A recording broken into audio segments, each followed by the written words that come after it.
Saadi رحمۃ اللہ تعالی فرماتے ہیں، ایک بادشاہ اپنے گھوڑے پر سوار تھا۔ وہ گھوڑا کسی وجہ سے بھدک گیا اور بادشاہ سر کے بل زمین پہ گرا۔ بادشاہ کی گردن کی مہرے کی ہڈی ٹوٹ گئی اور وہ گردن ہلانے سے قاصر ہو گیا۔ شاہی طبیبوں نے بڑی کوشش کی کہ کسی طرح بادشاہ کے گردن کے مہرے واپس اپنی جگہ پہ بیٹھ جائیں، مگر وہ ناکام رہے۔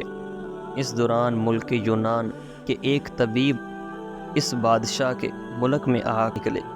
اس نے اپنی قابلیت کی بنا پر بادشاہ کا علاج کیا اور بادشاہ کی گردن کے مہرے اپنی جگہ پر واپس بیٹھ گئے۔ بادشاہ کے علاج کے بعد وہ یونانی طبیب اپنے ملک واپس لوٹ گیا۔ کچھ عرصے بعد وہ یونانی طبیب دوبارہ اس بادشاہ کے ملک آیا اور بادشاہ کی خدمت میں سلام کے لیے حاضر ہوا۔ اب بادشاہ کے لیے لازم تھا کہ وہ اس طبیب کی آہ و بھگت کرتا۔ کیوں؟ کیونکہ اس نے اس کے ساتھ احسان کیا تھا، اس کے ساتھ عزت سے پیش آتا، مگر اس طبیب کے ساتھ بادشاہ نے ایسا برتاؤ کیا جیسے کہ وہ اس طبیب کو جانتا ہی نہیں ہو۔ یونانی طبیب بادشاہ کی بے رخی پر دل برداشتہ ہو گیا اور دربار سے واپس لوٹ گیا۔ اس طبیب نے بادشاہ کے دربار سے واپس آنے کے بعد اپنے ایک غلام کو کچھ بیج دیے اور کہا کہ تم یہ بیج بادشاہ کے پاس لے جاؤ اور اس سے کہو یہ بیج یونانی طبیب نے دیے ہیں، انہیں دکھتے ہوئے انگاروں پہ ڈال کر ان کی دونی لو تو تمہیں بے حد فائدہ ہوگا۔ وہ غلام ان بیجوں کو لے کر بادشاہ کے پاس گیا اور اس یونانی طبیب کے کہنے کے مطابق بادشاہ کو ان بیجوں کا فائدہ بتایا۔ بادشاہ نے فوراً آگ جلانے کا حکم دیا۔ اس آگ میں وہ بیج ڈال کر اس نے دھونی لی۔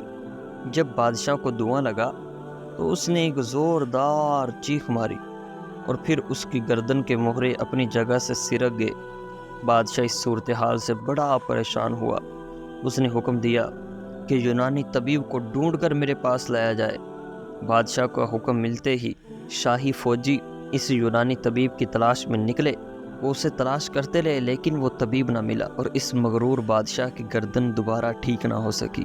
بس اے دوستو، اگر تم کسی موسم سے منہ موڑو گے تو پھر تم گردن اٹھانے کے قابل نہ رہو گے۔ اس سے ہمیں یہ سبق ملتا ہے، اگر کوئی تمہارے ساتھ احسان کرے تو اس کے احسان پر اس کے ممنون ہو، اور احسان کا بدلہ احسان ہے۔ اگر تم اس کے ساتھ بدلے میں برائی کرو گے تو در حقیقت تم اس کے ساتھ نہیں بلکہ اپنے ہی ساتھ برائی کرو گے۔